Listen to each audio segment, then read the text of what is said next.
Graças a Deus, graças a Deus, graças a Deus, graças a Deus, graças ao Senhor, graças ao Senhor, louvado seja Deus.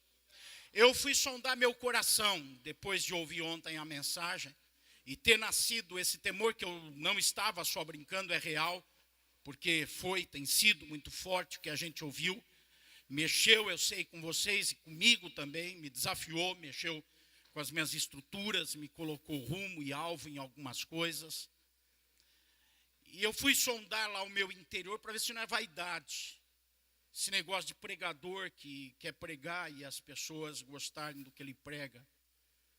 Mas eu percebi que não, é porque eu estou tão acostumado com meditação. Fazem 9 anos que eu aprendi. E lá a gente faz isso, eu aprendi a ficar focado naquilo que Deus trata, que Deus fala com a gente. Por isso que a gente pensa num assunto só por semana na igreja, nos grupos pequenos, no devocional que tem todo dia no templo pela manhã, com as pessoas que vão, e na leitura bíblica, a gente fica focado num assunto. Eu aprendi sobre meditação quando eu era jogador de futebol, porque depois de um jogo, a minha mente ficava envolvida com cada lance da partida. E eu ficava refletindo naquela jogada, naquele drible, normalmente que eu tomei, porque eu era zagueiro, né? Naquele drible, eu ficava com a mente focada, eu ia deitar pensando naquilo, e eu dormia pensando nos momentos do jogo, nos lances do jogo, e eu meditava naquilo, acordava, no outro dia, durante o dia, várias vezes vinha na minha mente também algumas cenas do campo, do estádio, da torcida, da jogada, e eu meditava muito, e eu aprendi a meditar, e entendi na palavra de Deus que o segredo da felicidade que todo mundo busca, do sucesso nas realizações, está na meditação. É por meditar que a gente alcança êxito e que nós nos tornamos pessoas felizes. Então é por isso que eu estou ainda impactado, porque na verdade eu queria degustar dessa meditação, de tudo que eu ouvi, continuar, como eu venho desde ontem, degustando, alimentando-me, me fortalecendo com o que eu ouvi aqui. Espero que esse processo também esteja acontecendo no seu interior. Mas de fato, eu me senti motivado a continuar falando com vocês quando houve essa expressão que ali no Jordão terminou a prova com Eliseu para começar o momento de uma unção maior, para começar o momento de uma expressão maior do mover de Deus sobre a terra. E dentro do que eu venho contemplando do Espírito do Senhor para falar com vocês, e o meu objetivo é falar com vocês agora e terminar a noite sobre as manifestações do Jesus homem, do Jesus encarnado, do Jesus que deixou a sua glória, deixou o seu trono e veio ser como nós, enfrentar nossos dilemas, nossas dificuldades. E dentro dessas reflexões, é evidente que não vamos falar e nem pensar, é impossível, em todas as manifestações de Jesus homem, mas pelo menos as 4, 5 primeiras manifestações de Jesus encarnado.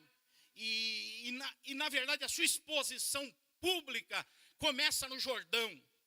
A sua primeira manifestação pública é lá no Jordão. Até ali, Jesus, diz o texto sagrado em Lucas, que Jesus tinha 30 anos de idade quando ele chegou no Jordão para ser batizado por João Batista. E até ali, as suas manifestações já tinham causado algum tumulto. E na verdade é assim mesmo.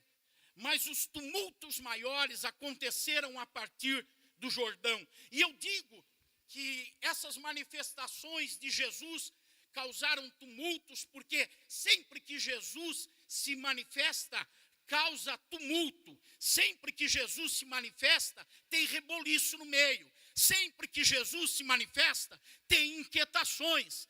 Se você se tornou um cristão, um pastor, que as coisas andam com muita tranquilidade, com muita naturalidade, e você pensa que onde Jesus está apenas existem águas tranquilas e pastos verdejantes, então você está com uma cristologia errada, você está com um Jesus errado, porque onde Jesus chega, existe tumulto.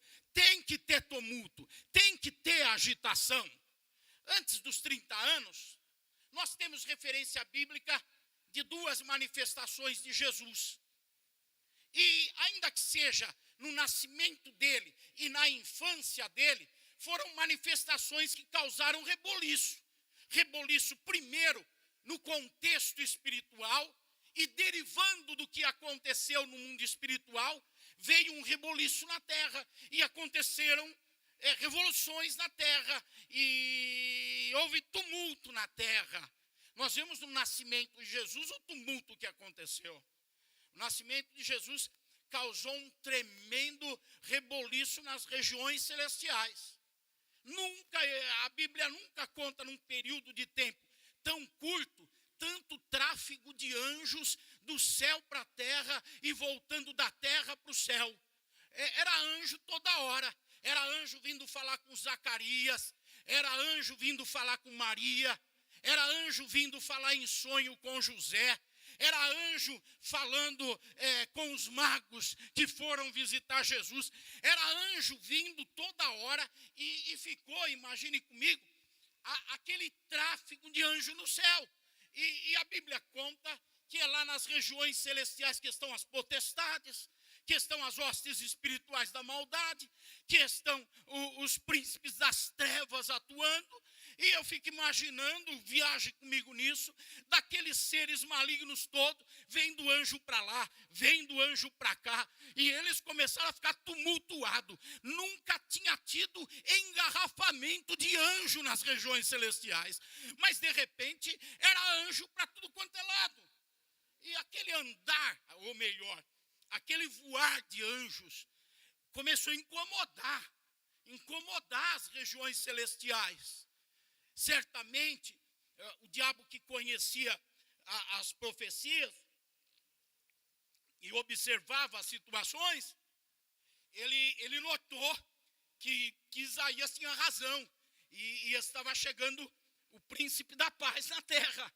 Estava chegando o conselheiro na terra, estava chegando o Deus forte na terra, e o diabo e os seus demônios, os seus principados, vendo aquele tráfego, aquele congestionamento de anjos nas vias celestiais, ele começou a ficar atento à situação. Então Jesus, lá já no seu nascimento, de uma forma virginal, porque teve anjo dizendo, virá um menino no teu ventre, Maria, e será concebido pelo Espírito. Puxa, deu desinteria no diabo quando ele ouviu isso. Ele ficou apavorado, porque de repente vai ter alguma coisa que sai do normal, vai ter alguma coisa que sai do convencional, vai ter alguma coisa que choca. Irmãos, é assim que acontece.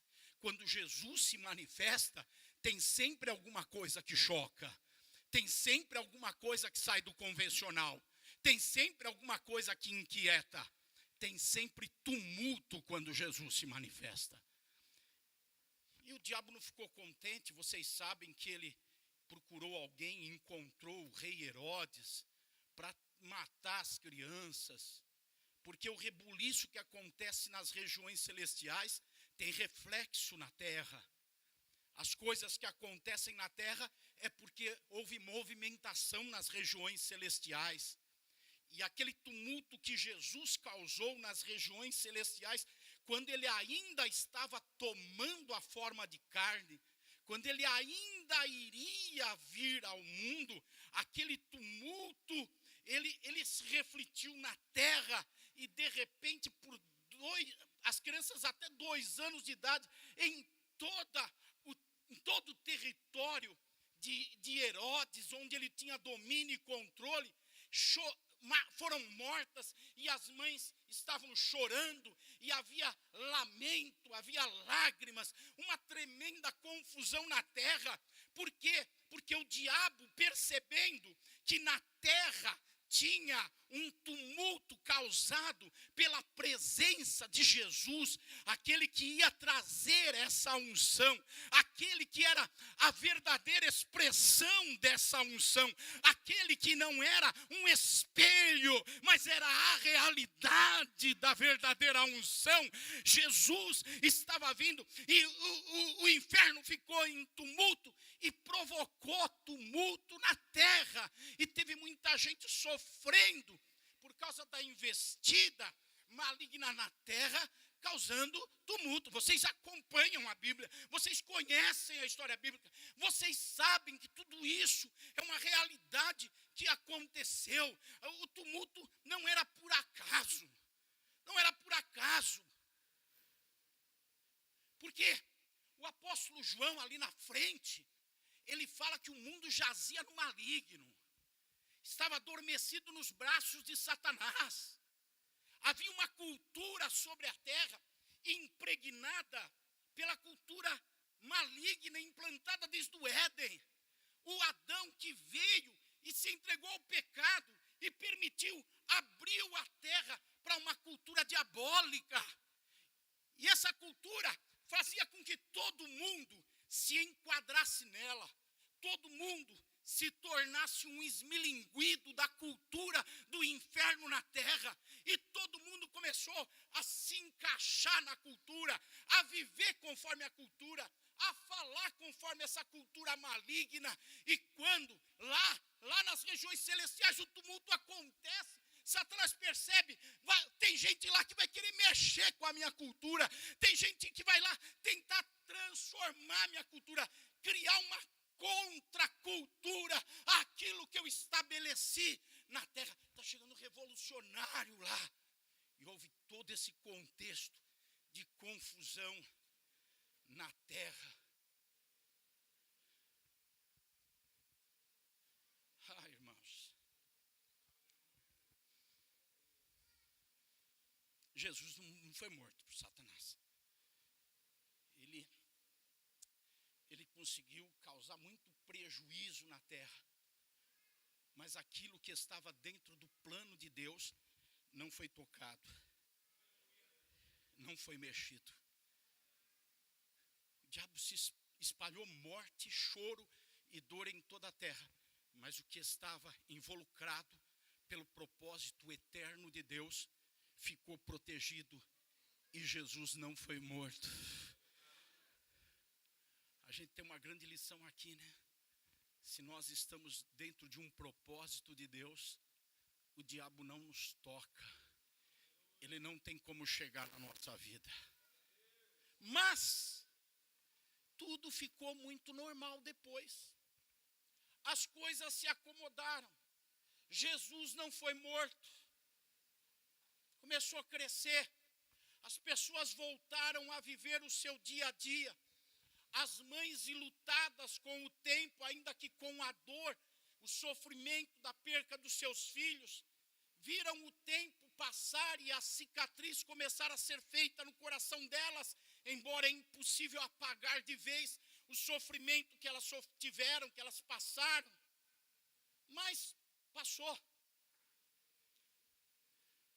O segundo tumulto que Jesus fez na terra foi na segunda manifestação, com 12 anos de idade. Depois de 12 anos, volta a acontecer um tumulto um pouco menos generalizado, porque Jesus se afasta da família, gera um tumulto na família. José e Maria ficam preocupados.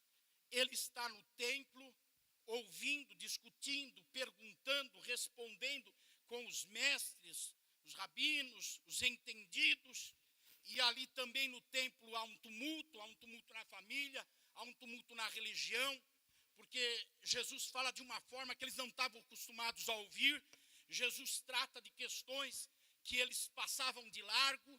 Jesus demonstra uma sabedoria que excedia a sabedoria da letra, e então aqueles homens da lei judaica, eles ficam ali tumultuados com Jesus, e a sua família, de igual forma, também fica tumultuada, porque de repente eles não identificam Jesus quando voltam da festa que tinham ido participar lá em Jerusalém, e 3 dias depois eles percebem e voltam 3 dias de viagem, e chegam lá, e cadê Jesus? Ele está no templo, e vocês conhecem a Bíblia, sabem da expressão de Maria, que diz: o que você fez, filho? O que você fez, filho? É uma bronca leve, né? É uma bronca leve. O que você fez, filho? Que deixou a gente assim, tumultuado, confuso. Imagine a viagem daquela mãe e do pai, voltando naquelas estradas poeirentas, desérticas, todo mundo indo para lá, eles indo para cá. Por quê? Porque o filho desapareceu. Cadê o filho? Então houve toda uma situação de tumulto. Mas novamente tudo se aquietou. Tudo se aquietou. Vida segue. Vida segue. Tudo volta ao normal. Mais 18 anos na terra, que tudo volta ao normal. Mas depois desses 18 anos, somado com os 12, completam-se 30 e Jesus chega na idade adulta da sua encarnação. Agora Jesus é um homem. Agora ele não é o bebê que causa tumulto. Agora ele não é o pré-adolescente que causa tumulto. Mas agora Jesus é o homem que causa tumulto. Tem pessoas que gostam de um tumulto causado pelo menino Jesus. Outros até concordam com um tumulto causado pelo pré-adolescente Jesus e levam isso numa boa.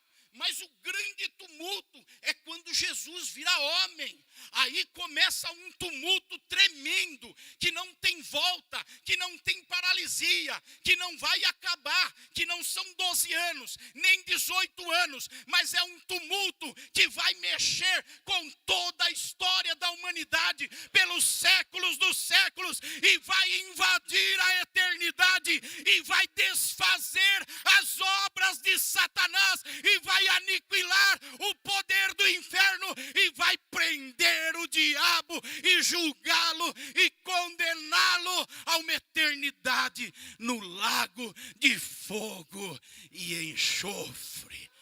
Agora é um tumultão. E se a nossa vida cristã é aquela de auges, sobe e desce, é porque Jesus só pôde causar tumultos na gente de bebê e de pré-adolescente. Porque quando Jesus começa a causar tumulto de adulto, a nossa vida vira de ponta cabeça. Não dá para sofrer o impacto do tumulto de adulto de Jesus na nossa vida e voltar a tomar sorvete de baunilha com a maior tranquilidade. E eu falei baunilha porque veio na cabeça, pode ser qualquer um. Muda a vida. E onde começa esse tumulto? No Jordão. O tumulto começa onde Eliseu recebeu o diploma, onde a segunda capa estava liberada para descer sobre ele, onde tem o início figurativo, analógico, da segunda glória que vai ser maior do que a da primeira. Onde as coisas naturais vão ser definitivamente impactadas pelo poder da manifestação, da unção que Deus tinha preparado para os últimos dias na terra. É lá no Jordão. Olhem a cena comigo. Lá em Lucas.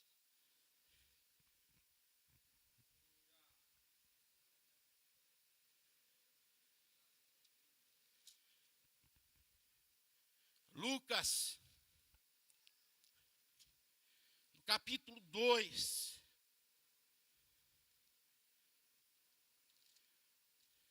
Melhor, no capítulo 3. Quem era Jesus?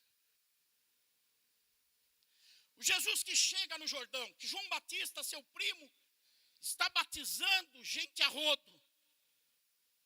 E se negando a batizar também muitos. Quem é Jesus? Quando ele chega, ele é um. Quando ele sai, ele é outro. Quando ele chega com todo esse currículo que em algumas palavras eu tentei mostrar para vocês. De alguns momentos de grande tumulto no céu e de algum tumulto na terra como reflexo do que acontece nas regiões celestiais. De uma expectativa maligna de atenção, de cuidado. Opa, tenho que ficar de olho nele. Lembrem-se de uma coisa que eu disse no contexto da minha explanação eufórica.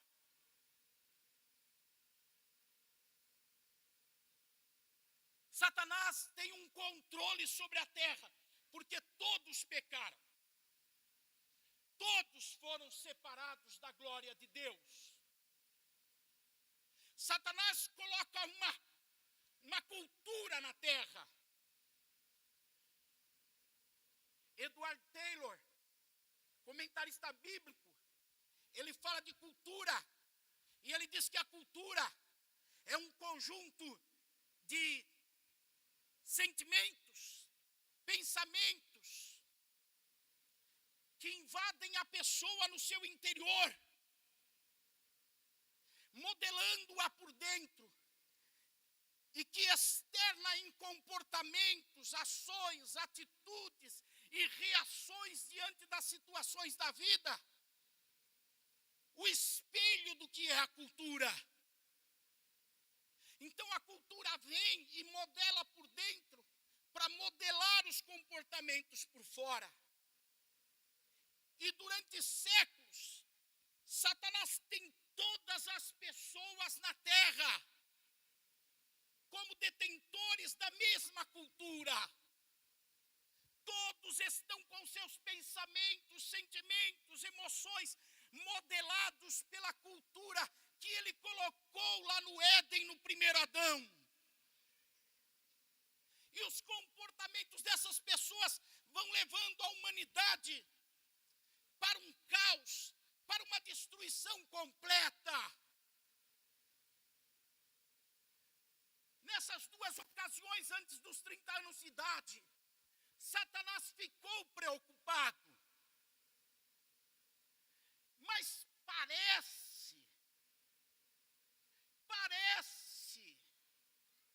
que foram apenas duas manifestações esporádicas que geraram um temor nas forças demoníacas, mas não tiveram capacidade de derrubar a estrutura cultural gerada pelo maligno na terra. A ponto de, quando você acompanha comigo o capítulo 3 de Lucas, versículo 23, onde nós temos a informação que Jesus tinha 30 anos de idade, termina esse texto dizendo: ele era considerado filho de José. Quem era o filho de José? Um judeu. Um bom judeu. Que aprendia o ofício com seu pai. Que frequentava a sinagoga. Que cumpria alguns dogmas e ritos da religião judaica. Então, nesses 30 anos, a cultura do inferno estava preservada, ainda que houvesse religião, ainda que houvesse economia, ainda que houvessem homens piedosos como o sacerdote Zacarias, tio de Jesus. mas a cultura do mundo estava preservada e Satanás, de alguma forma, estava tranquilo. Mas, esse Jesus que era considerado filho de José, chega em João Batista para ser batizado. João Batista diz: eu não posso te batizar. Jesus diz para ele: faça para que se cumpra. Ele é batizado. E no versículo 22, esse mesmo capítulo 3 de Lucas, o texto sagrado diz que o Espírito Santo desce sobre ele. E do céu, olha aí, olha o que vai mudar todo o curso da humanidade. Todo o destino eterno de quem crê. Uma voz vem do céu bradando e dizendo: não! Ele não é simplesmente o filho de José. Este é o meu filho amado, em quem eu me agrado. Peraí, irmãos, chegou um momento diferente.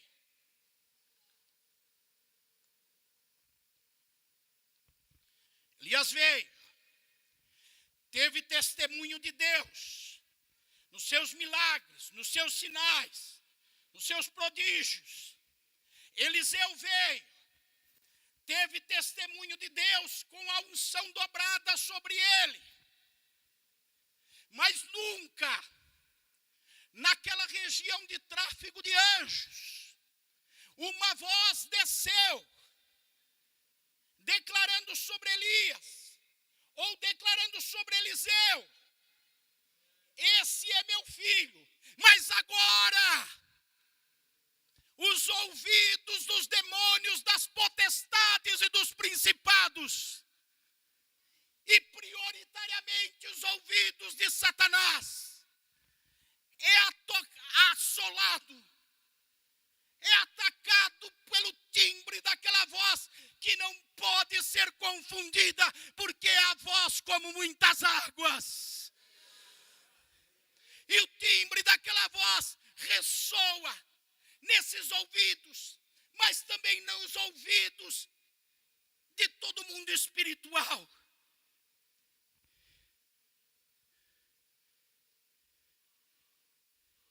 E essa voz de Deus traz um significado. Paulo absorveu esse significado na carta aos Romanos,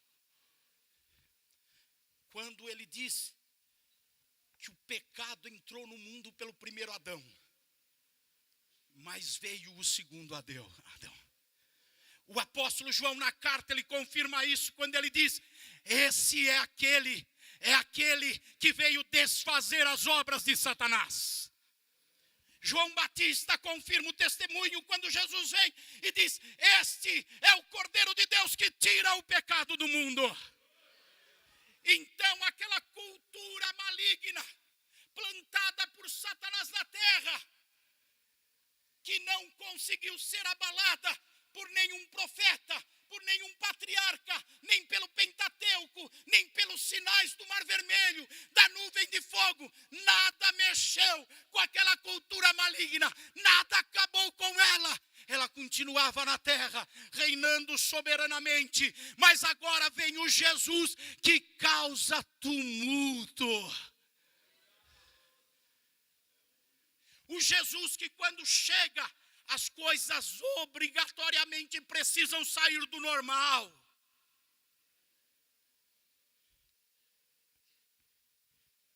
E aí vem uma voz dizendo: está aí o segundo Adão. Está aí o que tira o pecado do mundo. Está aí aquele que veio desfazer as obras de Satanás. Ele é o meu filho.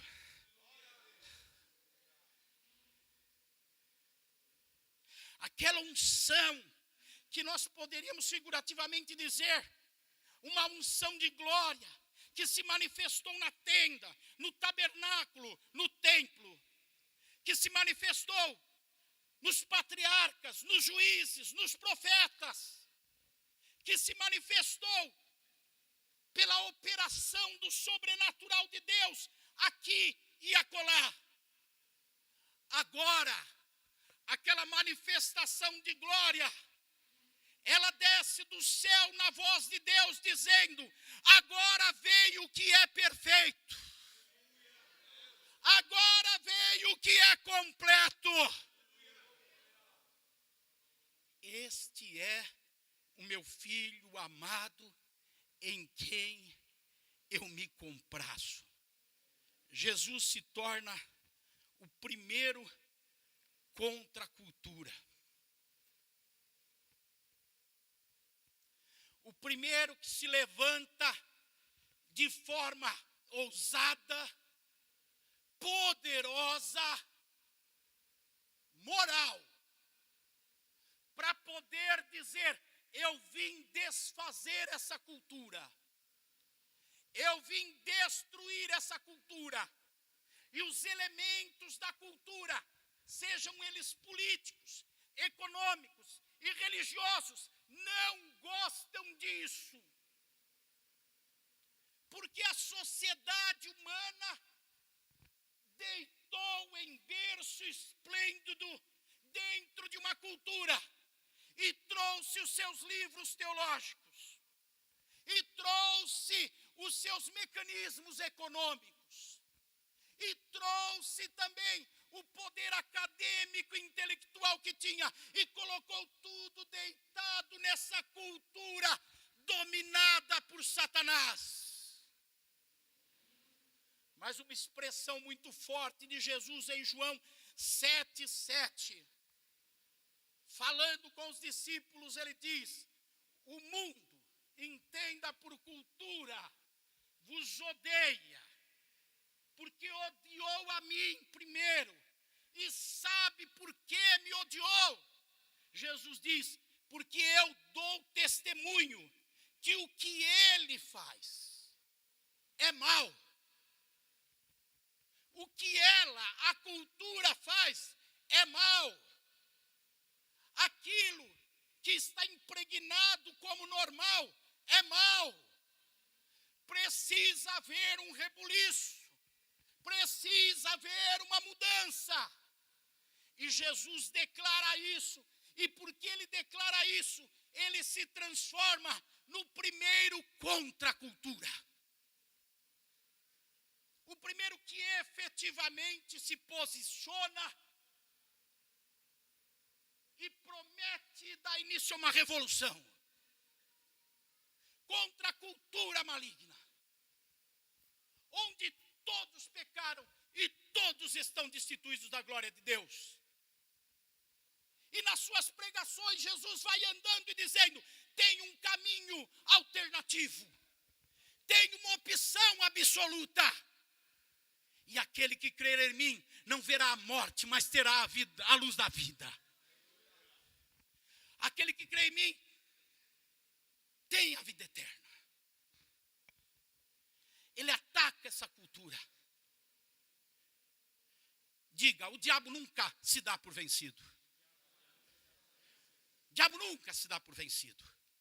Embora ele seja o maior derrotado, sacramentado da história e registrada a sua derrota do começo ao fim, ele nunca se dá por vencido. Ele segue procurando causar destruição. Ele segue procurando manter a sua cultura estabelecida, ou então trazê-la de volta a quem negou a cultura dele.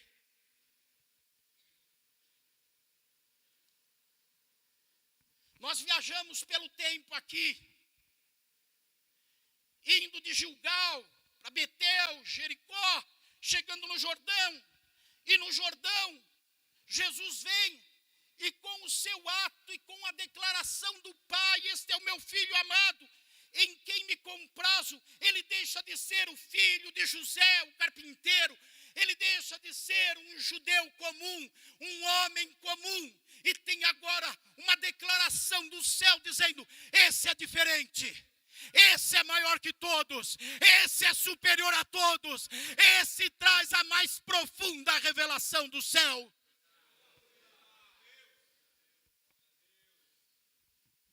Vamos continuar viajando. Do Jordão para onde Jesus vai? Para o deserto. Capítulo 4, versículo 1. Quem leva Jesus para o deserto é o Espírito Santo.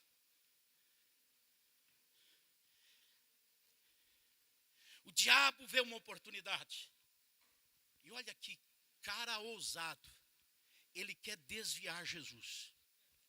Porque quando ele apresenta os objetos da tentação, ou seja, dinheiro, status social e ostentação, isso é que foi oferecido para Jesus. O diabo está dizendo: dinheiro, status, ostentação, você pode ter mais do que hoje tem. Você pode ocupar uma posição maior do que a que você possui. Você pode provar para todo mundo quem você é.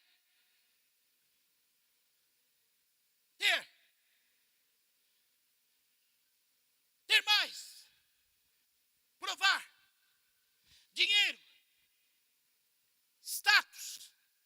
Ostentação. Quando o diabo traz isso e oferece a Jesus, na verdade ele está dizendo: invalida aquele batismo. Invalida o que aconteceu no Jordão. Quando ele diz: aceita tudo isso, mais do que um oferecimento, ele está dizendo: invalida principalmente aquela voz que veio do céu, dizendo que você é o filho amado de Deus.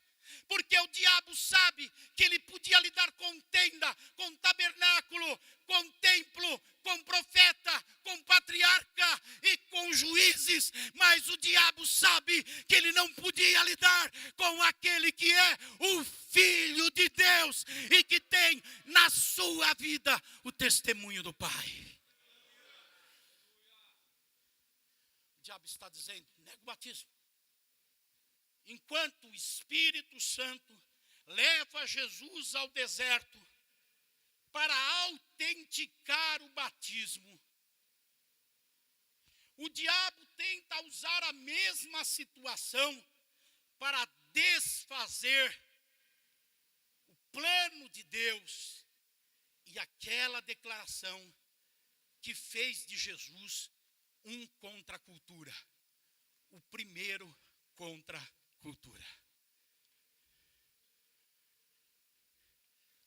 Você pode se perguntar: mas por que o Espírito leva Jesus ao deserto para autenticar o batismo? Havia uma declaração pública. Veja bem como é que acontecem as coisas. A gente compra um imóvel, um carro. Eu vendi um apartamento uma vez, uma casa, debaixo de um milagre. Eu creio que já contei em outras ocasiões que tive com os irmãos.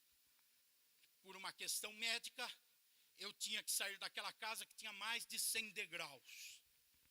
E eu não podia mais subir e descer tantos degraus continuamente. Tinha acabado de comprar a casa. Uma casa difícil de vender. Enfim, no dia da venda, eu vendi aquela casa às 15 para meia-noite daquele dia, na cozinha da nossa casa. Fizemos um papel escrito e combinamos de no dia seguinte irmos com o irmão lá que é advogado para fazer os documentos e levar para cartório. Aquilo que foi declarado entre nós só teria um efeito legal a partir do momento que fosse registrado no cartório. Jesus é batizado no Jordão, o pai faz a declaração: este é o segundo Adão, este é o meu filho amado, mas isso precisava ser oficializado. E o Espírito leva Jesus ao deserto, porque é ali no deserto no meio das serpentes, do calor do dia, do frio da noite, dos escorpiões, na solidão, na falta de comida, na falta de bebida, que a Escritura está sendo lavrada, para que seja autenticada a declaração do Pai: este é o meu filho amado. A Escritura está sendo lavrada, e vocês sabem que quando uma Escritura é lavrada, oficialmente se torna pública, nada, não tem uma lei, não tem uma pessoa, não tem uma autoridade que pode invalidar ela, porque agora ela está autenticada. O Espírito leva Jesus ao deserto para autenticar a declaração do Pai. O diabo olha para aquilo e fala: eu tenho que desviar Jesus. Eu tenho que anular o que foi feito antes que seja tarde.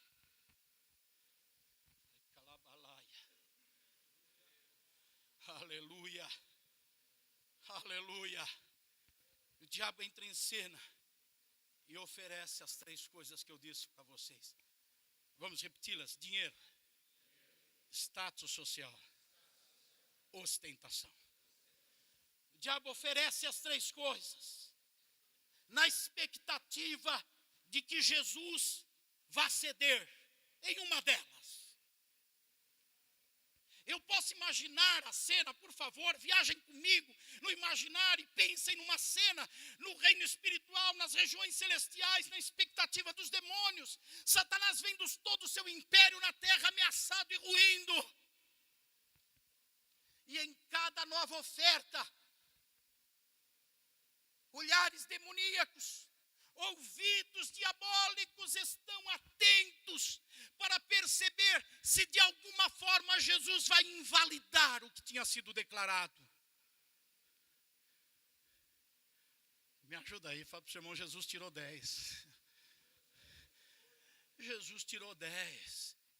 Ele não invalidou. Ele não acabou com aquilo. Pelo contrário, ele autenticou. E lá vem anjo de novo para servir Jesus. Agora começa tráfego aéreo no céu de anjos com um só objetivo: servir a Jesus. Porque a Escritura está autenticada. Mas se você olha no capítulo 4, versículo 13, vamos observar. Vocês conseguem colocar para mim? Para todo mundo acompanhar. Lucas 4, versículo 13. Tendo terminado todas essas tentações, o diabo o deixou até ocasião oportuna. O bicho é enxerido. Mesmo com a Escritura lavrada, ele ainda vai procurar ocasião oportuna. Em Lucas 6, vem a religião para Jesus, falando para ele: por que você não cumpre os rituais? De observar isso, de lavar, de fazer a purificação. Por que os seus discípulos também não cumprem? Se Jesus se curva ali era um adendo da tentação, era uma ocasião oportuna.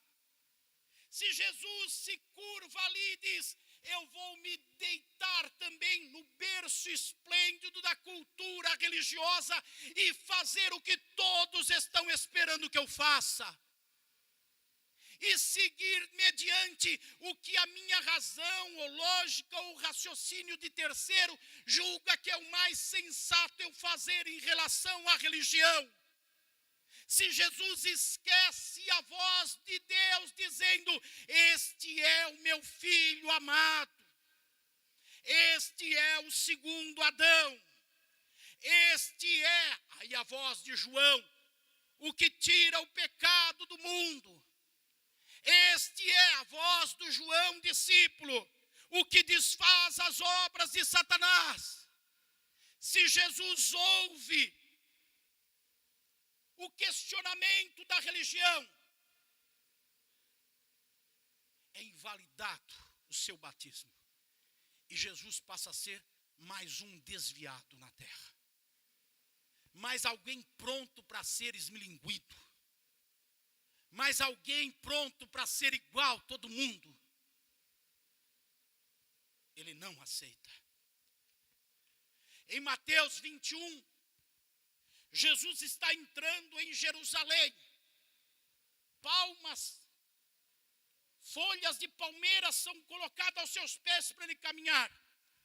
Uma multidão o cerca, esperando que ele tome o rumo do trono da cidade e se torne um grande líder político para libertar Israel do poder de Roma. Quando aquela multidão de bem-intencionados, impactados pelos milagres, pelas palavras com autoridade, pelo poder contra demônios, olhando o auge da carreira de Jesus, diz: sobe nesse trono humano. Novamente Satanás está buscando uma ocasião oportuna para invalidar a declaração de Deus. Esse é o meu filho amado. Esse é o segundo Adão. Mas Jesus dali caminha para, depois de alguns dias, ir para a cruz. Porque o meu reino não é deste mundo.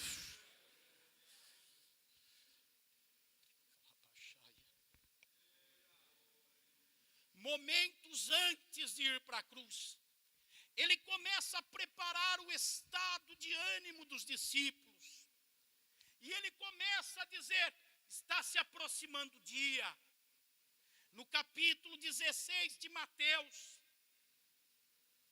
no versículo, vamos ver, 21. Mateus 16, 21. Diz que, desde aquele momento, Jesus começou a explicar aos seus discípulos que era necessário que ele fosse para Jerusalém e sofresse muitas coisas nas mãos dos líderes religiosos, dos chefes dos sacerdotes, dos mestres da lei, e fosse morto. Irmãos, quando a gente ouve alguma coisa que não nos agrada, nós temos que ter cuidado para ouvir até o fim. Porque a última expressão de Jesus é: e ressuscitasse no terceiro dia. Os discípulos já não ouviram.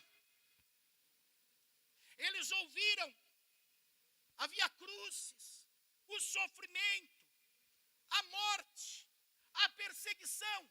E a essas alturas o raciocínio deles já funcionava, impregnado pelo mesmo tentador que buscava a ocasião oportuna para negar a autenticidade do batismo e da voz que desceu do céu. E no versículo 22, coloca para a gente, para todo mundo fixar lá, por favor. Pedro, chamando-o à parte, começou a repreendê-lo, dizendo: nunca, Senhor, isso nunca te acontecerá. Surpreendente que na religião existe alguém que se oferece para dar ocasião oportuna a Satanás e tentar minar o plano de Deus.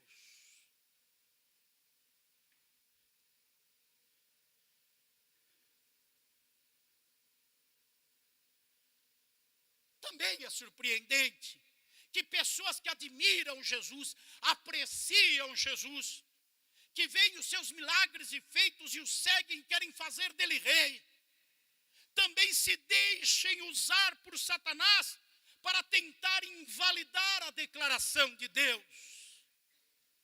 Mas mais surpreendente é que o discípulo mais próximo dele, o que está mais perto dele, também gera a possibilidade de uma ocasião oportuna para que o diabo tente neutralizar o batismo e a voz de Deus, a declaração sobre quem é Jesus.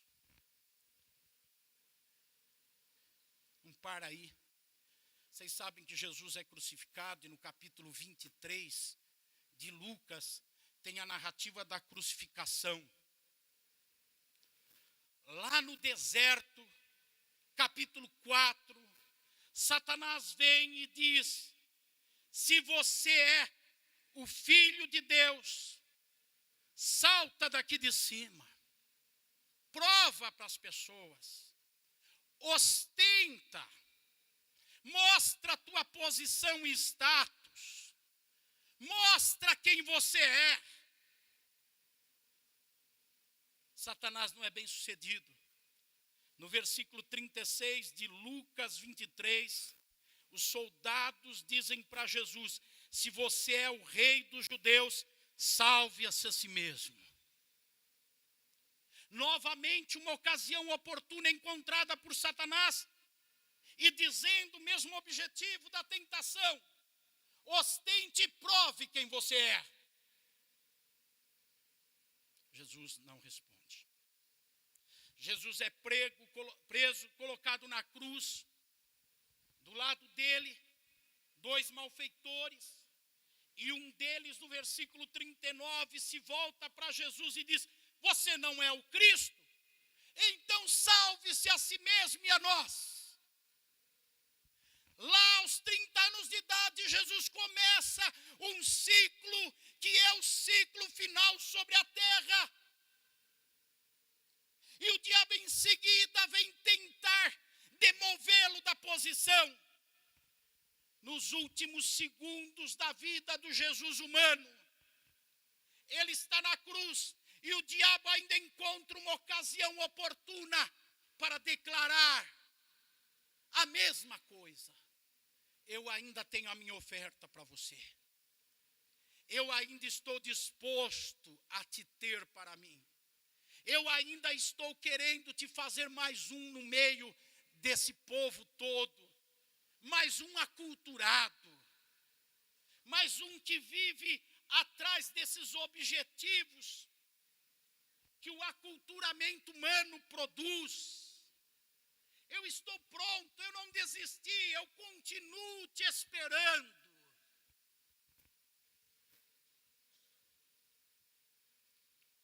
Vocês sabem. Vocês sabem. Vocês sabem. Todos vocês sabem que a voz que um dia desceu do céu, dizendo: esse é o meu filho amado, que foi autenticada na tentação no deserto, foi honrada até a cruz.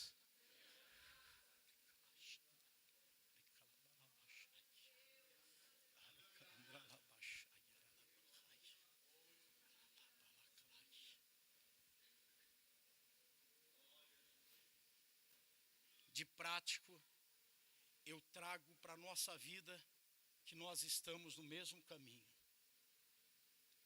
Somos chamados ao batismo do Jordão. O lugar onde a prova final de Eliseu foi feita e onde iniciou a carreira adulta de Jesus encarnado. Todos nós somos chamados para o mesmo lugar. Aquele que crer e for batizado é que será salvo. Todos nós somos levados ao Jordão. E vocês também sabem, e de forma prática, que depois do Jordão somos conduzidos pelo Espírito Santo ao deserto. Onde chovem as situações de desgaste que o deserto traz. Onde existem inúmeras situações de dores que o deserto produz. Mas de prático para a nossa vida, também sabemos que se resistirmos ao diabo, ele fugirá de nós.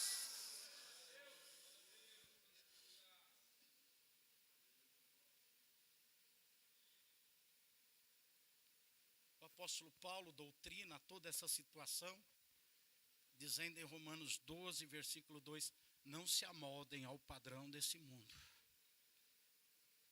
Não se encaixem nessa cultura,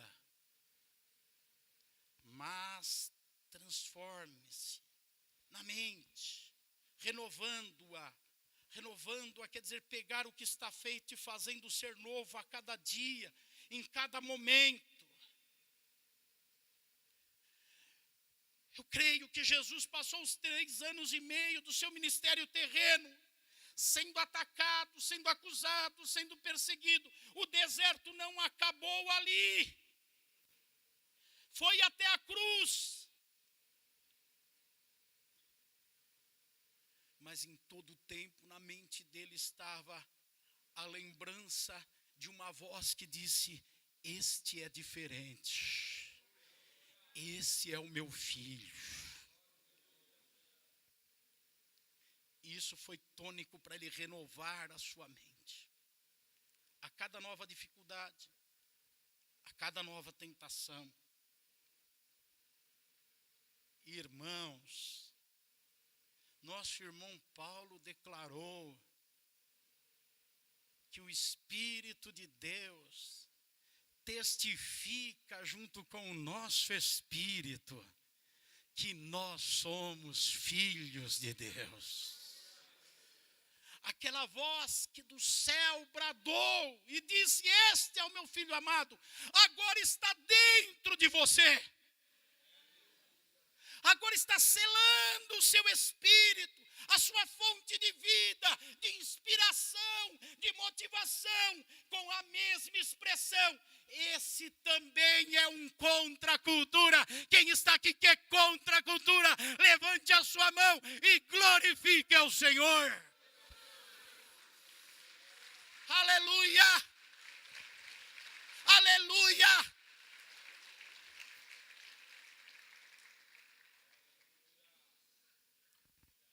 Eu vou concluir.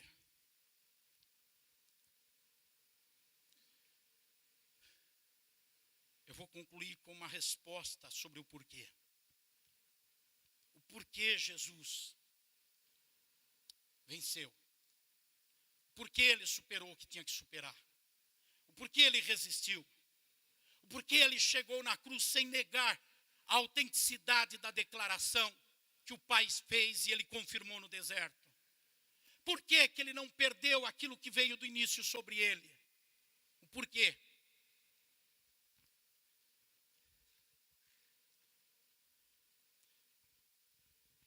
Quando ele estava sendo batizado, capítulo 3, versículo 22, diz que o Espírito Santo desceu sobre ele. No capítulo 4, versículo 1 diz que Jesus estava cheio do Espírito Santo. E pelo Espírito Santo foi dirigido ao deserto. O capítulo 4, versículo 14. E se Deus permitir à noite, eu quero voltar aqui em mais 2 manifestações públicas de Jesus.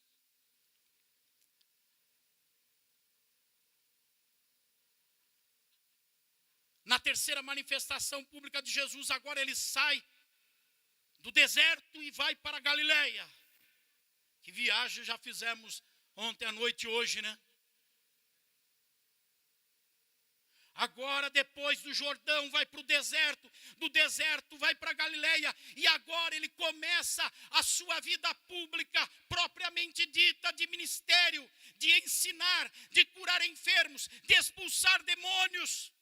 E o versículo 14 diz que ele voltou para a Galileia no poder do Espírito Santo.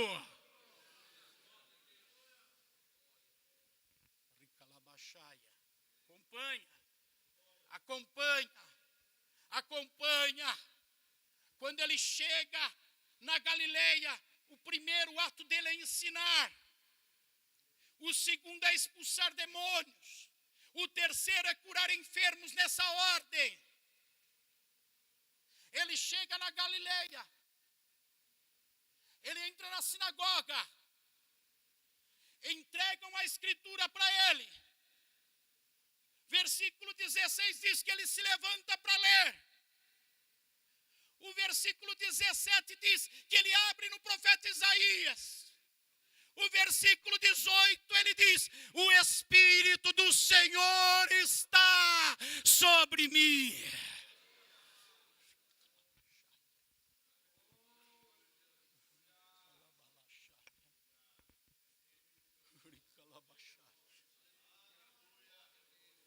Ele vai ser batizado.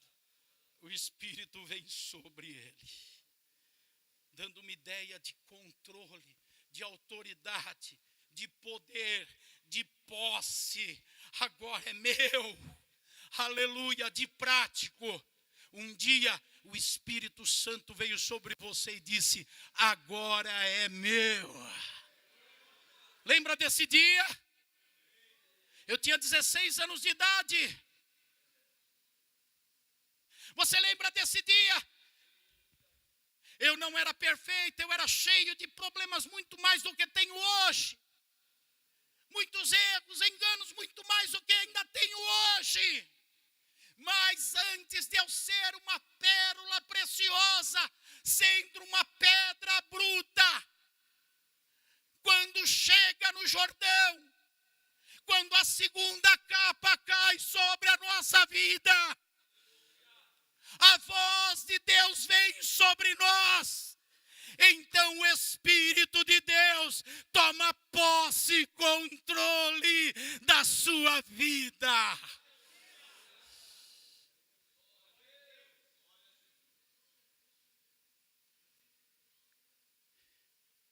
Aí o Espírito começa a dirigir. Vai me levar para Londres.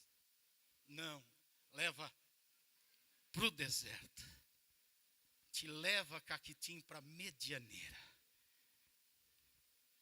Te leva para Jaguariaíva. Que hoje é uma coisa. Mas levou lá, quando não era uma coisa. Te leva. Vamos fazer aqui um ato de profecia. Você lembra o nome da sua cidade? Sabe aquela cidade que o diabo fica falando, você está fora do lugar? Sabe aquela cidade que você está lá e está pensando, não, aqui é meu lugar? Sabe aquela cidade que você está sofrendo? Ou aquela cidade que você está colhendo resultados e frutos? Esquece tudo isso. Pense o nome da cidade. Eu vou dizer, o Espírito Santo me levou. E você vai dizer o nome da tua cidade. De forma profética, não é uma brincadeira de final de mensagem. Tua vida não é um acaso. Tua vida não é um perdido de Deus na história. Tua vida não é uma inserção de vontades humanas, nem a tua. Depois do Jordão, o Espírito vai te levar. Vamos lá? O Espírito me levou. Para onde? O Espírito me levou.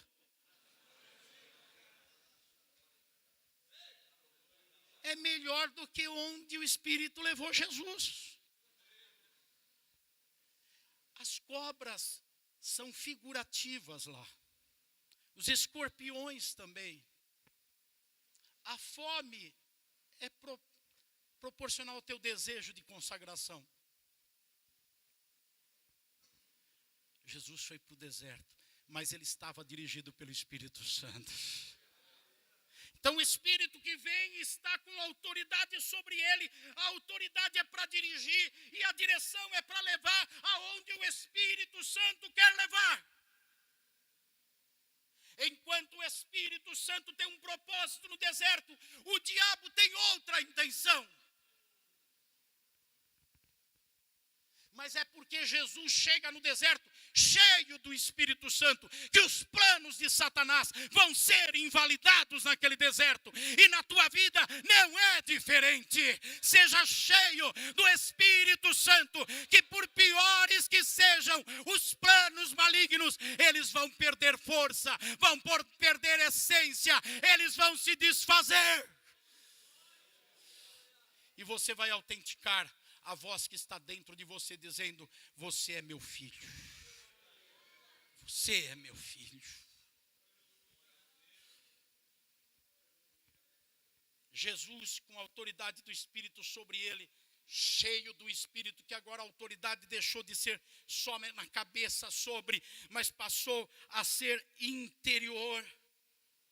Ele está cheio do Espírito, ele é dirigido pelo Espírito. E aí depois ele vai começar o seu ministério. E eu termino nesse momento com essa expressão sobre a tua vida.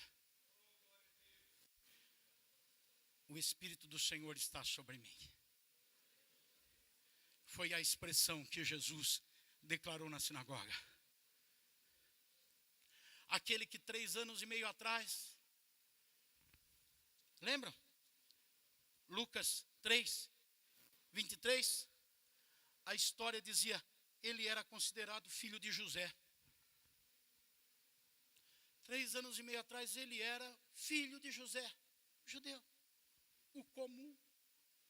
O diabo já pensando, eu vou aculturar esse também. Eu vou fazer ele ser mais um. Ele é só o filho de José. 3 anos e meio, ou quase 3 anos e meio depois, um pouco antes da crucificação. Jesus está numa sinagoga ensinando e dizendo, o Espírito de Deus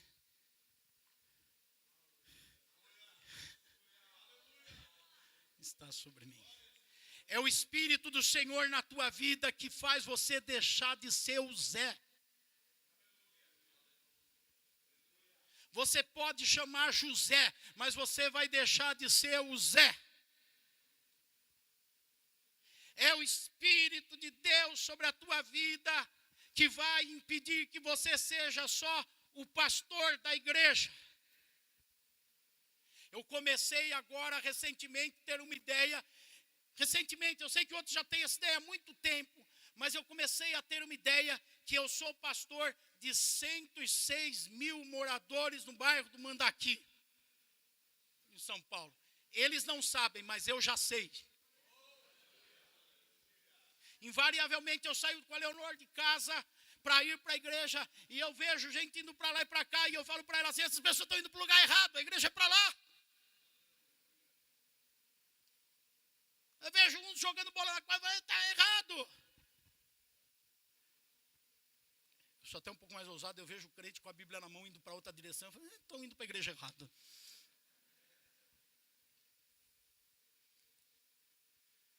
Outro dia, eu saí de casa para ir para o escritório da igreja, não contei, mas deve dar umas 5, 6, 7 quadras. E eu falei, eu vou a pé.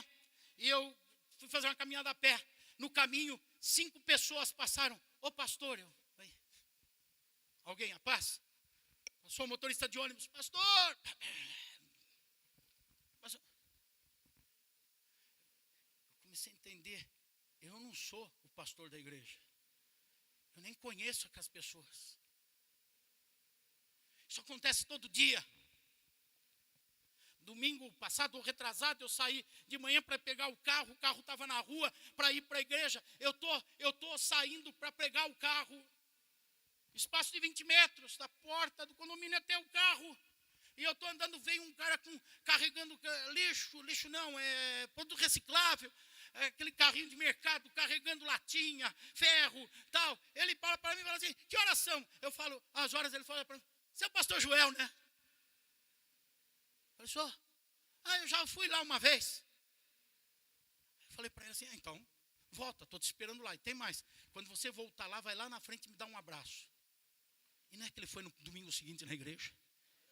Tudo cheirando a um desodorante vencido. Aí no final do culto ele foi lá na frente. Eu vim te dar aquele abraço. Mas é minha ovelha. E eu agarrei com ele. E abracei ele. Fiquei lá abraçado com ele. É o Nilson o nome dele. Porque quando o Espírito do Senhor está sobre você, você não é só o vendedor de coxinha na cidade. Você não é só o ministro de louvor ou o baterista. Você não é só o pastor da igreja. Você é alguém que carrega uma declaração autenticada na sua vida, que agora você é filho de Deus. Isso te faz um contra a cultura. Aleluia! Aleluia! Vamos ficar em pé. Cadê o nosso pessoal aí? Vamos lá. Aleluia.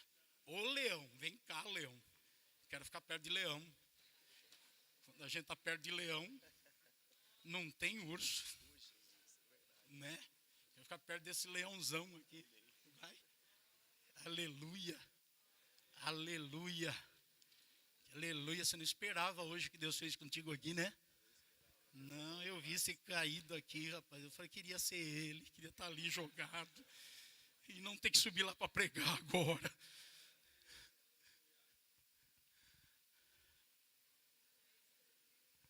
Aleluia.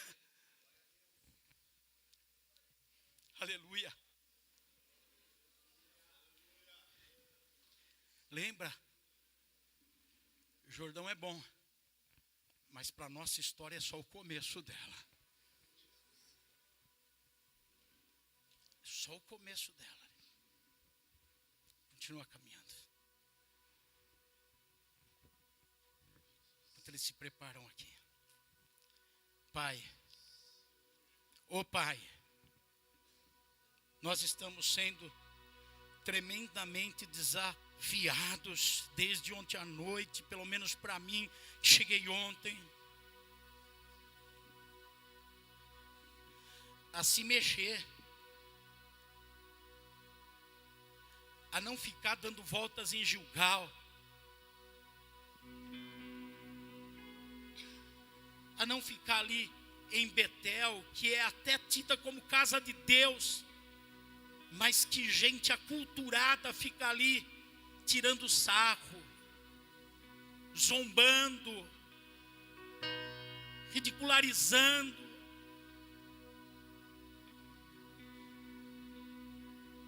Estamos sendo desafiados a não ficar parados. Ali em Jericó,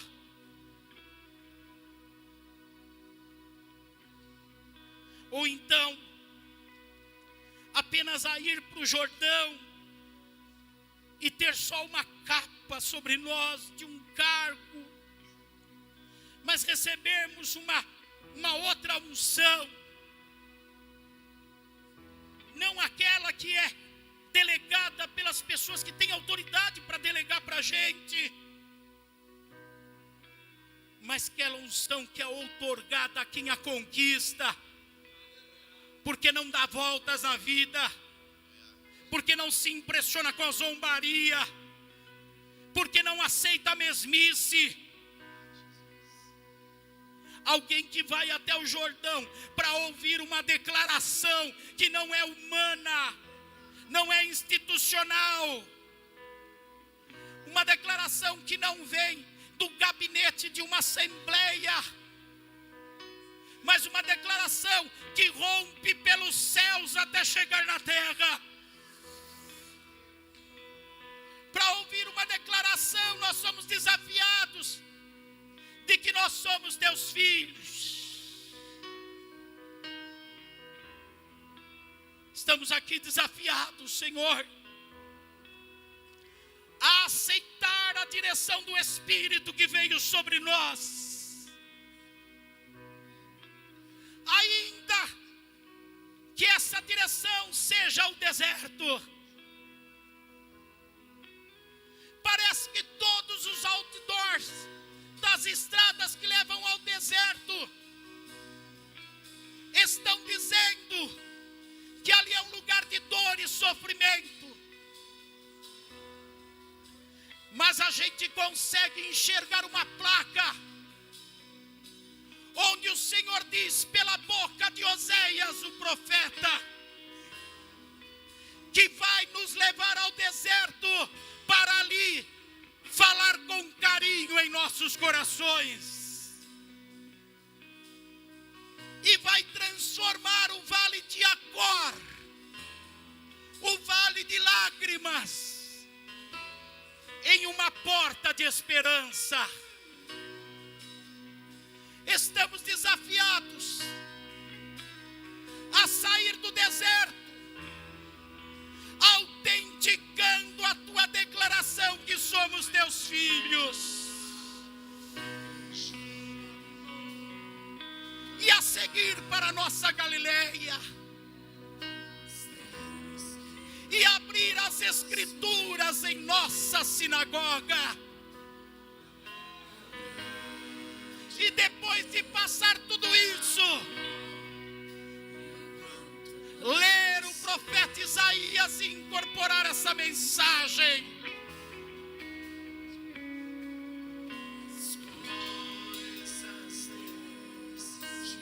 e terminar essa parte da nossa mensagem declarando: o Espírito Santo não apenas está sobre mim, não apenas me encheu, não apenas me dirigiu, mas depois de passar por todos esses lugares e situações, com as suas implicações, o Espírito do Senhor, aleluia, levante as suas mãos, enquanto eles cantam, levante as suas mãos e diga: o Espírito do Senhor, diga, fale, o Espírito do Senhor permanece em mim, permanece em mim, Jesus Messias, o justo se entregou. Não foi o fim, Ele ressuscitou.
O Espírito queimando em meu ser,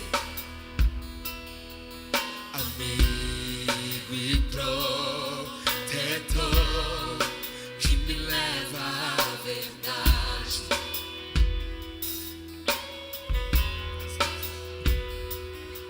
Traz luz pro meu perdido coração, até meu tempo aqui findar.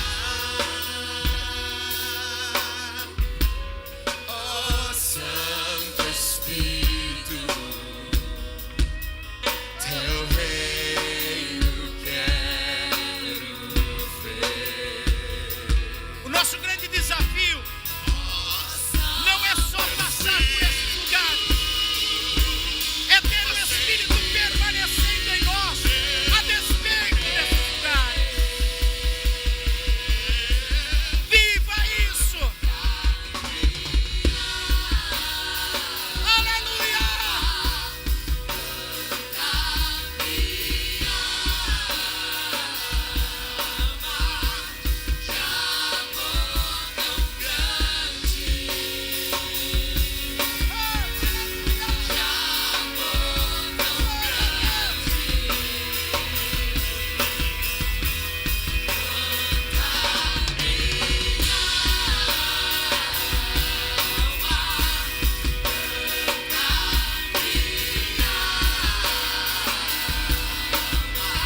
Você não pode parar em nenhum desses lugares que a gente falou.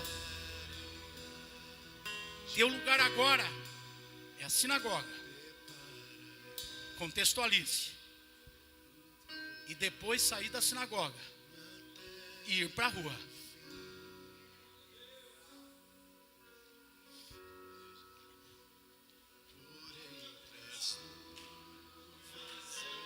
Você não vai parar em nenhum desses lugares se o Espírito Santo estiver sobre você, em você, dirigindo você. Abrindo a tua boca para ensinar e conduzindo os teus pés para a rua. O Espírito do Senhor está sobre mim. Aleluia. Termine esse momento dizendo: o Espírito do Senhor está sobre mim. O Espírito do Senhor está sobre mim. O Espírito do Senhor está em você. O Espírito do Senhor está sobre mim. Vamos aplaudir ao Senhor, que é digno de louvor.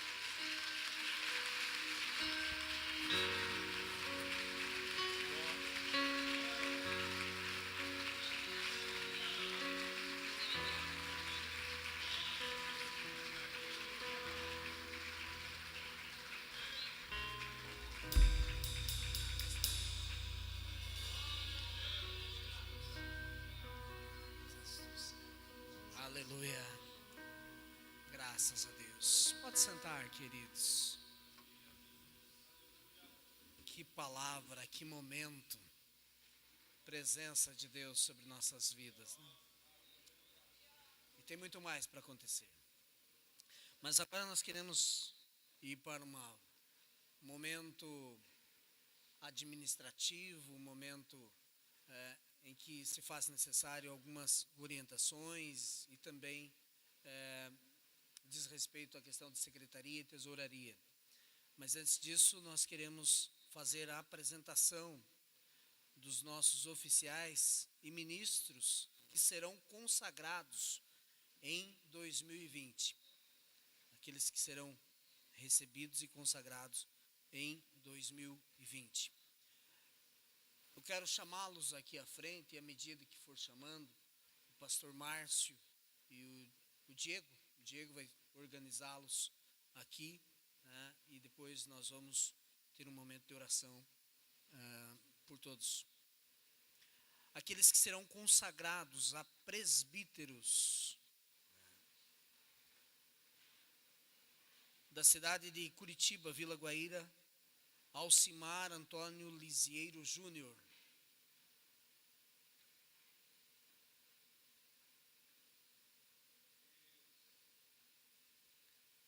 De Telêmaco Borba, Centro, Alessandro Mendes da Silva.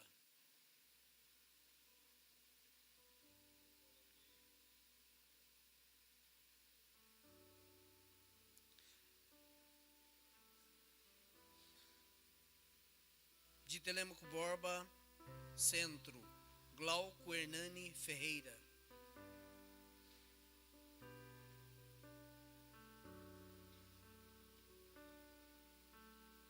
De Rolândia, Reinaldo Ribeiro dos Santos. De Telêmaco Borba, Centro, Sadraque de Paula Pinto. De Londrina, Vila Yara, Valmor José Moreira.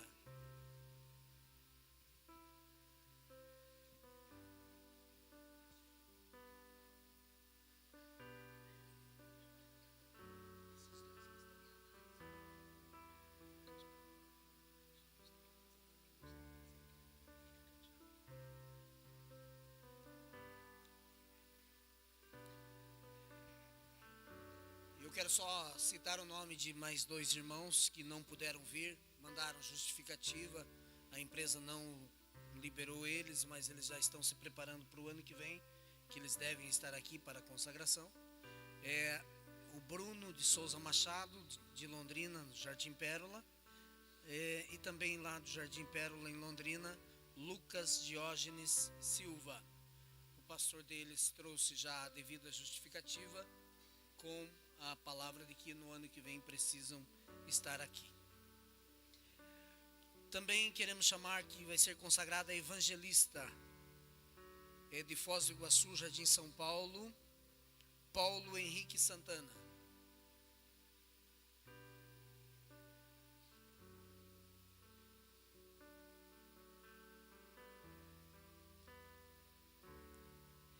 E agora aqueles que serão consagrados a pastores no ano que vem.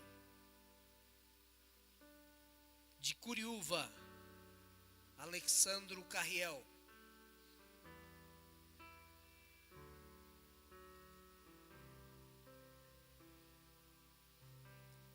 De Campo Largo, Celso Agacir Tosato.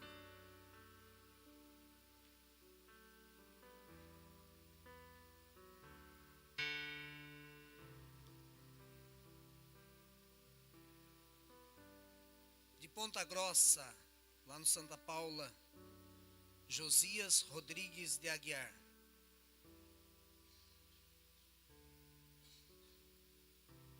E também de Ponta Grossa, da mesma igreja, Ponta Grossa da Paula, Júlio César Engelman.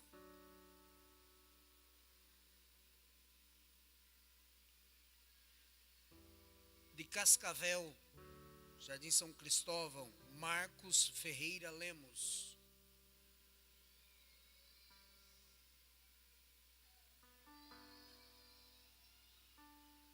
De Piraí do Sul, Nelson Braz da Silva.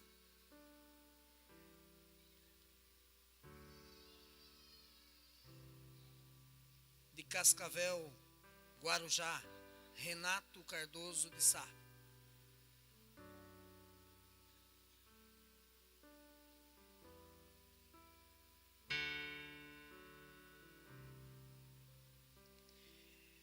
Também queremos chamar aqueles que serão recebidos em 2020, pastores que serão recebidos em 2020.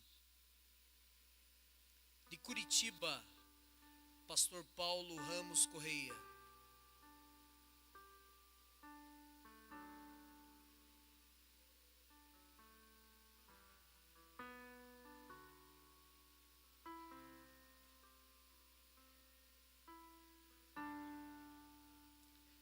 De Londrina, pastor João Mendes de Carvalho.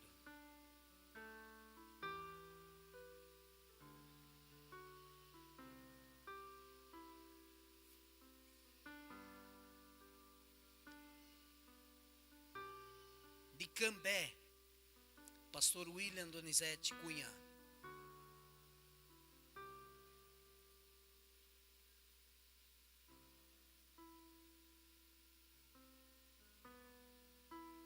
Estes irmãos serão consagrados e outros recebidos na próxima Assembleia, portanto em 2020. Ontem já tivemos a reunião, já foi falado sobre toda a questão documental com eles. Mas antes de orarmos por eles, nós queremos chamar o pastor Célio, que tem uma palavra em nome da nossa diretoria, em nome da convenção, em nome da igreja.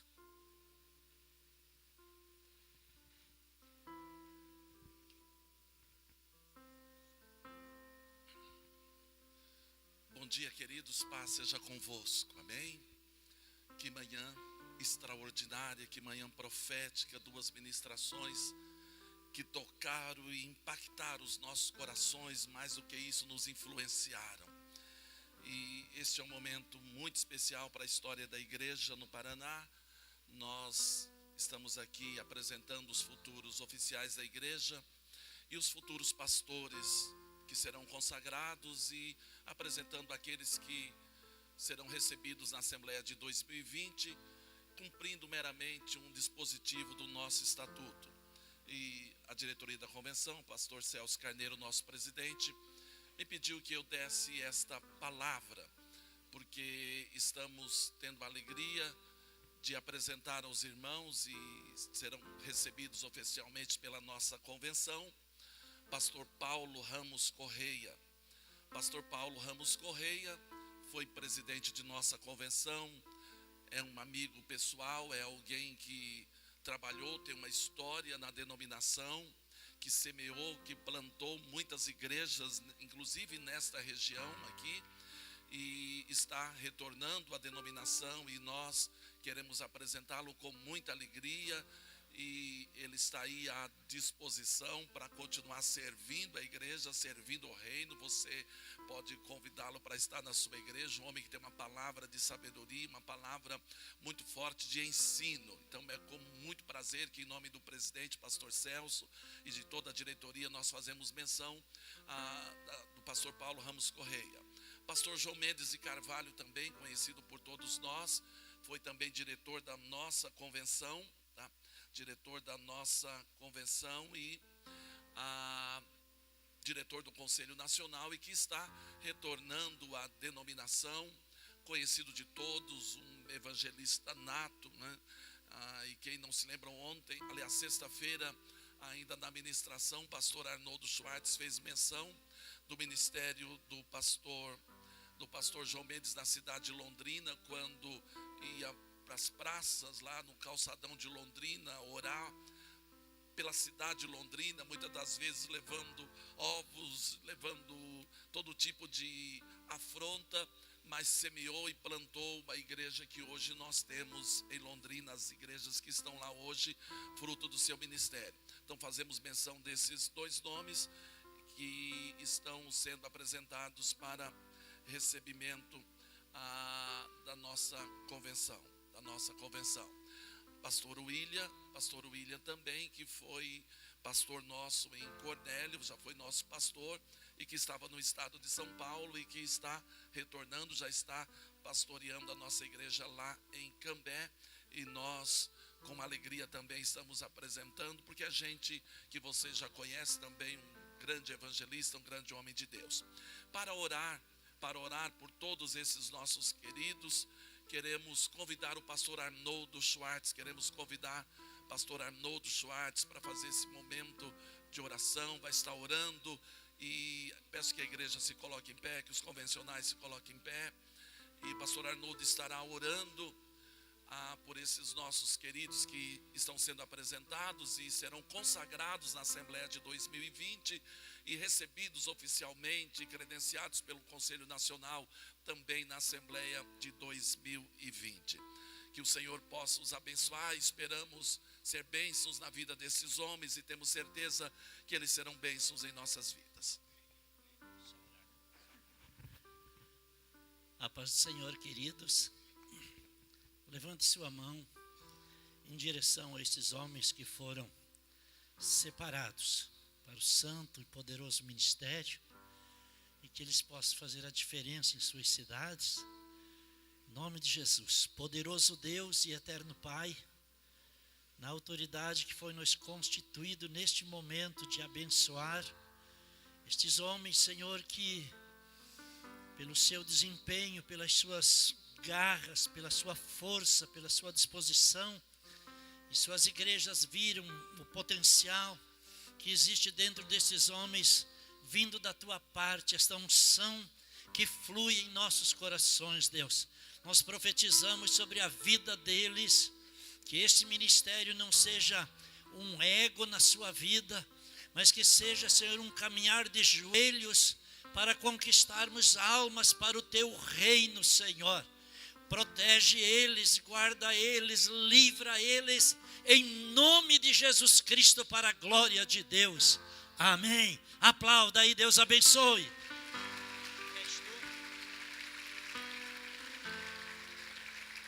Aleluia.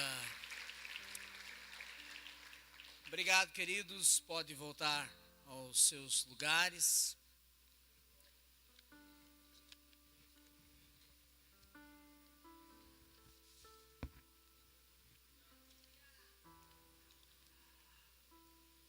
Agora nós queremos entregar os certificados de fidelidade àquelas igrejas que foram fiéis na sua contribuição à convenção, que pagaram dentro do mês, foram fiéis, que estão em dia com a convenção. Eu quero pedir a gentileza de que todos vocês aguardem, até porque o almoço tem um horário diferenciado hoje, não vai ser servido antes mesmo, então não resolve vocês sair e perder momentos importantes aqui também que fazem parte da nossa programação. Mas eu quero, para agilizar, nós queremos chamar aqui os nossos queridos irmãos do Conselho Fiscal, que vão nos ajudar aqui para a entrega dos certificados. Quero chamar o pastor José Firmino,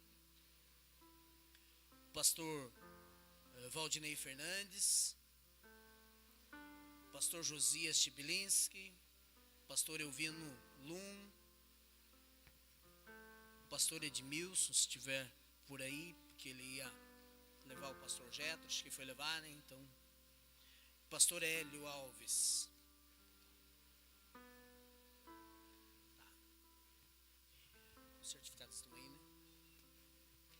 Você entrega para eles. Eu vou nominar aqui por regional, fica mais fácil. E aí os nossos irmãos vão ajudar a entregar, que fica mais rápido. Vamos lá. Regional dos Campos Gerais. Ok, posso chamar aqui?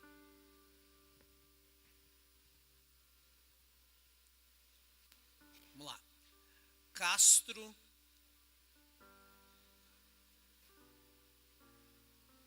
Curiúva. Ponta Grossa, Ana Rita. Ponta Grossa, Santa Paula. Ponta Grossa, Vila Congonhas. Ponta Grossa, Vila Neri. São Jerônimo da Serra. Telêmaco Borba Centro. Telêmaco Borba Conjunto Tibagi. Telêmaco Borba Jardim Alegre.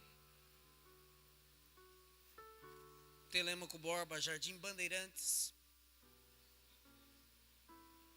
Telêmaco Borba Parque Limeira 3. Telêmaco Borba São Silvestre. Telêmaco Borba Vila Esperança. Telêmaco Borba Vila Rural. E Ventania.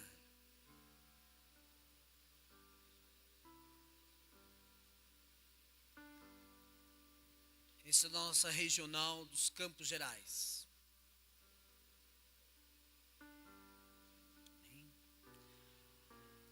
Agora da nossa regional da capital. Vamos lá. Almirante Tamandaré, Cachoeira. Colombo, Jardim Monte Castelo.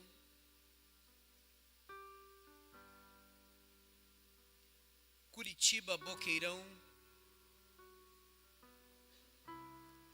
Curitiba, Cajuru.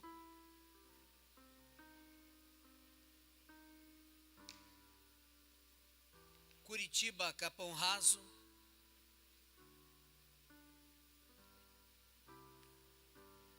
Curitiba, Ganchinho.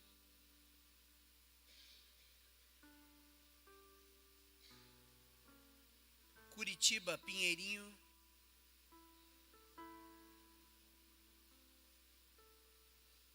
Curitiba, Pinheirinho 2.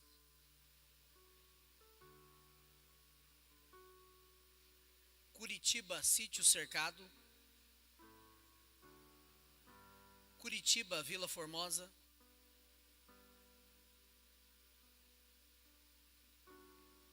Curitiba, Vila Auer. Curitiba, Xaxim.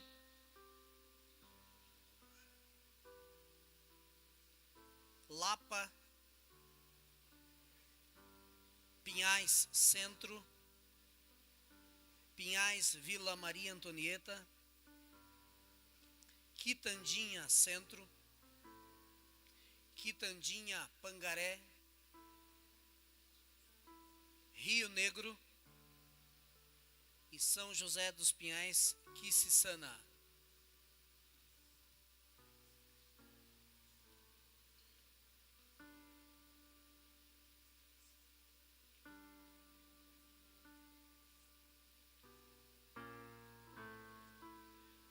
Ok?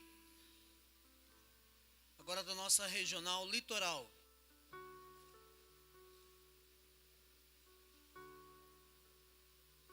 Matinhos, Morretes, Anhaia, Morretes, Rio Sagrado de Baixo, Morretes, Rio Sagrado de Cima, Paranaguá, Beira Rio, Paranaguá, Caique, Paranaguá, Ilha dos Valadares, Paranaguá, Santos Dumont e Paranaguá, Vila Paranaguá.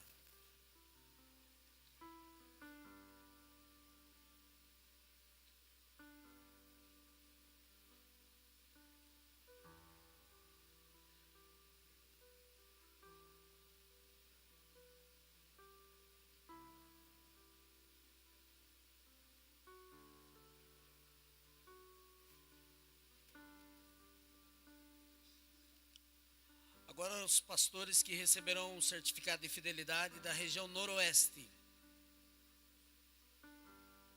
Lá, Campina da Lagoa, Campo Mourão,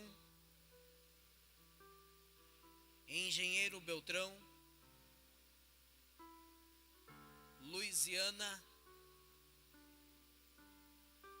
Maringá, Jardim Quebec, Maringá, Jardim Universo,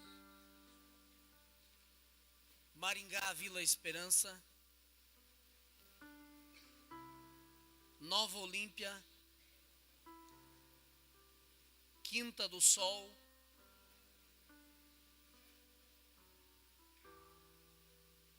Sarandi e Ubiratã.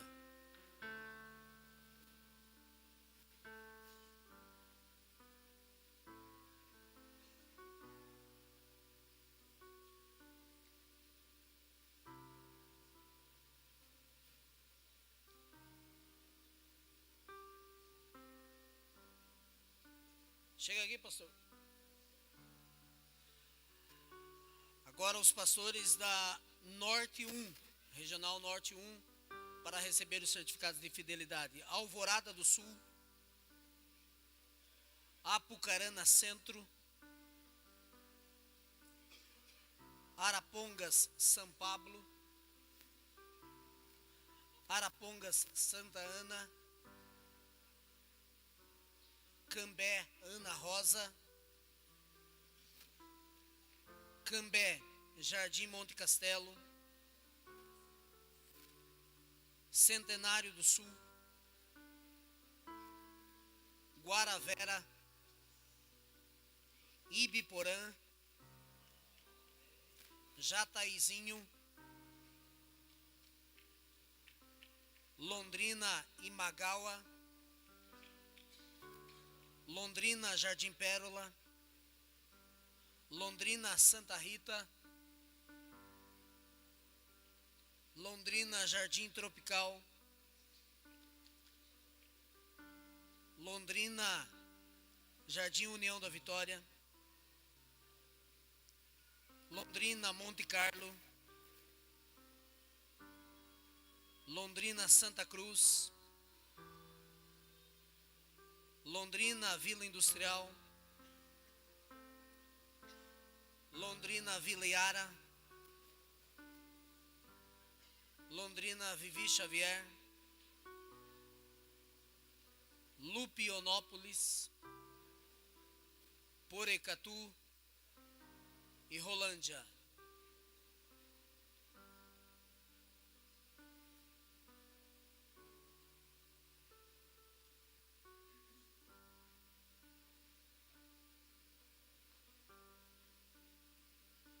Agora os pastores da Regional Norte 2. Açaí, Cambará, Cornélio Procópio, Jacarezinho, Ribeirão Claro,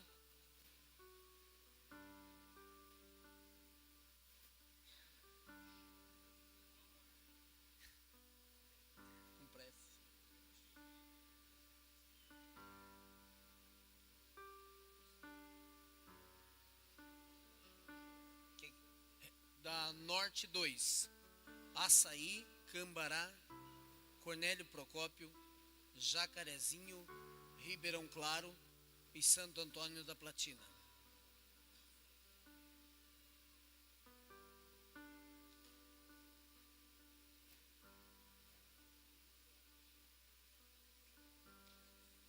Ok?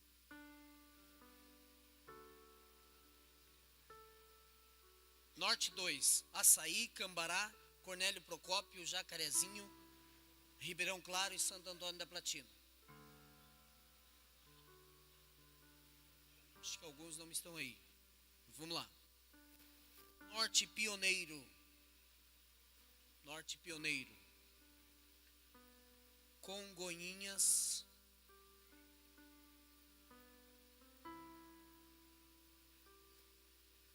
Do pastor que mais tira férias no Paraná. 3, 4 vezes por ano. Inclusive essa semana está de férias de novo. Ibaiti.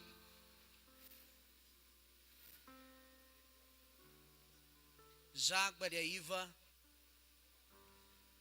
Ribeirão do Pinhal, Santo Antônio do Paraíso e Sengés.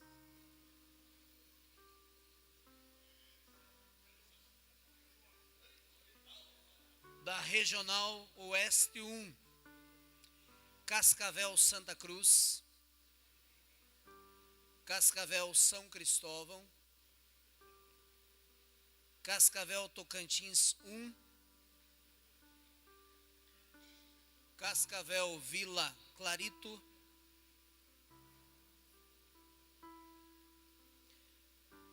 Céu Azul,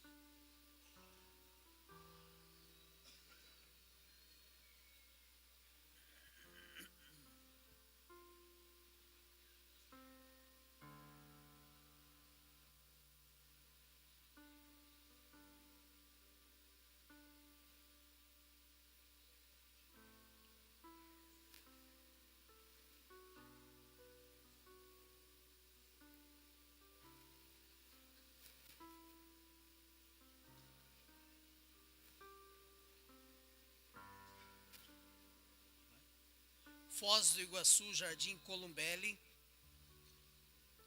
Foz do Iguaçu, Jardim das Flores, Foz do Iguaçu, Jardim São Paulo,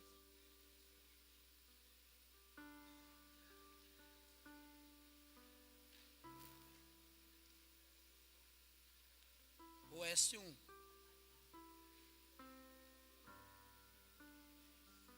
Esse também está.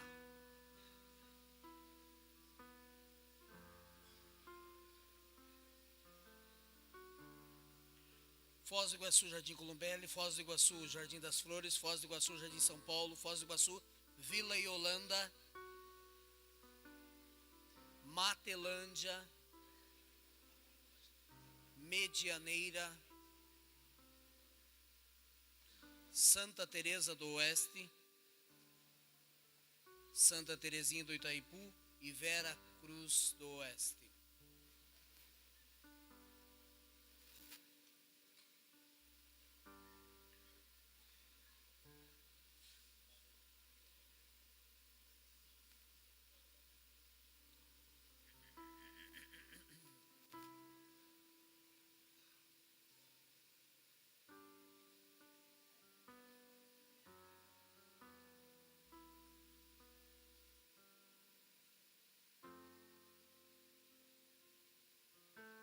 Vamos lá, próximo.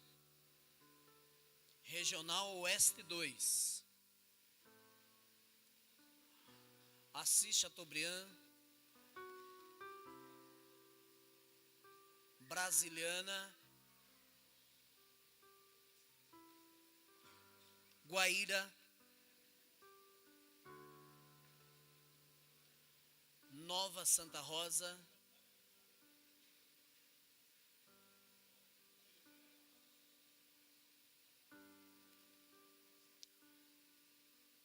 Novo Sarandi,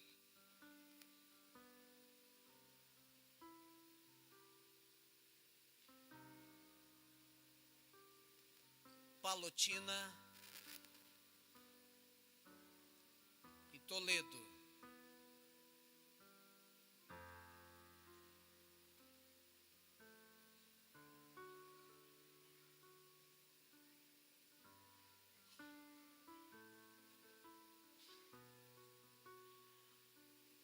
E por último, da Regional Centro-Sul, Imbituva, Francisco Beltrão, Laranjeiras do Sul e Pato Branco.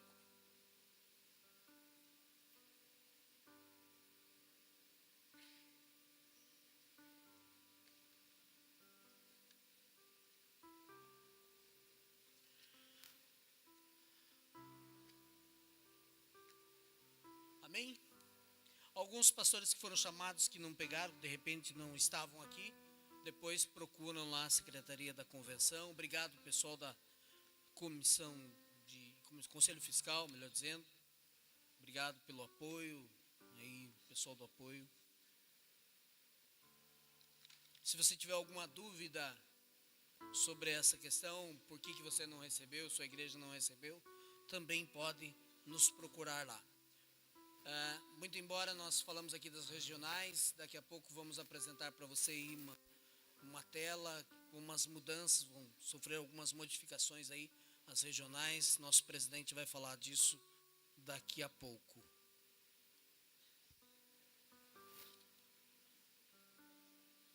Aliás, é já, né?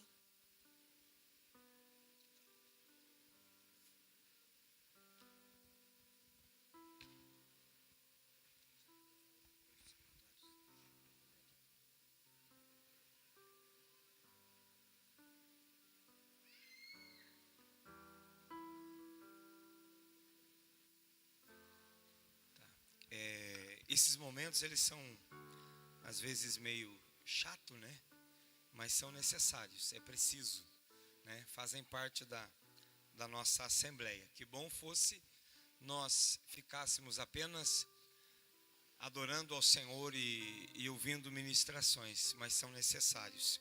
Antes de nós passarmos a tela das superintendências, nós tivemos a mudança de um superintendente e fizemos uma dissolução de uma superintendência e criamos outra, mas antes nós queremos ouvir duas pessoas que precisam fazer algo, tá?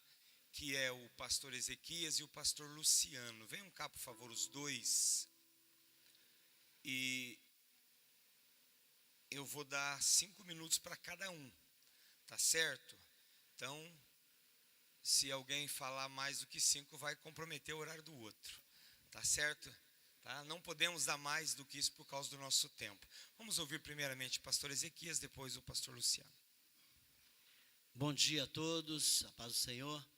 Queridos, eu pedi essa palavra para agradecer os pastores. Primeiro, agradecer o pastor Celso, que é o meu pastor, e o pastor Célio. Esses dois homens pegaram a campanha de deputado estadual no ano passado, vestiram a camisa, tiveram coragem de colocar no seu status, tiveram coragem de mandar mensagem para os senhores, para as senhoras, e não chegamos, deputado, mas só para os irmãos terem uma ideia, no PSL, se eu estivesse lá, estaria deputado. Então, foi uma votação expressiva, sim, 12.714 votos, e eu quero agradecer a cada um de vocês. Quero chamar minha esposa, o Dudu e o Dan aqui, só para ficar aqui comigo, e as minhas noras também. Quem tiver meu aí, por favor, vem aqui rapidamente. Quero pedir perdão aos irmãos que estiveram na coordenação e que ainda não receberam o valor. Tem ainda um valor de cerca de R$ 1.700, que os irmãos que estiveram na coordenação ficaram ligados à campanha do Edmar, né? E que ainda não receberam. Estão recebendo meio a conta-gotas. Ele me deu a palavra que vai cumprir o compromisso, né? Então, eu peço um pouquinho de paciência aos irmãos. E pode ter certeza que se chegar ao final e não tiver, né, pago totalmente, nós vamos nos dispor à condição de terminar de pagar. Esses irmãos podem ficar com certeza vão receber. Por quê? Independente de sair o voto naquela área, se não saiu, os irmãos tiveram disposição para trabalhar e a gente tem que ter essa consciência de que nós precisamos cumprir. Né?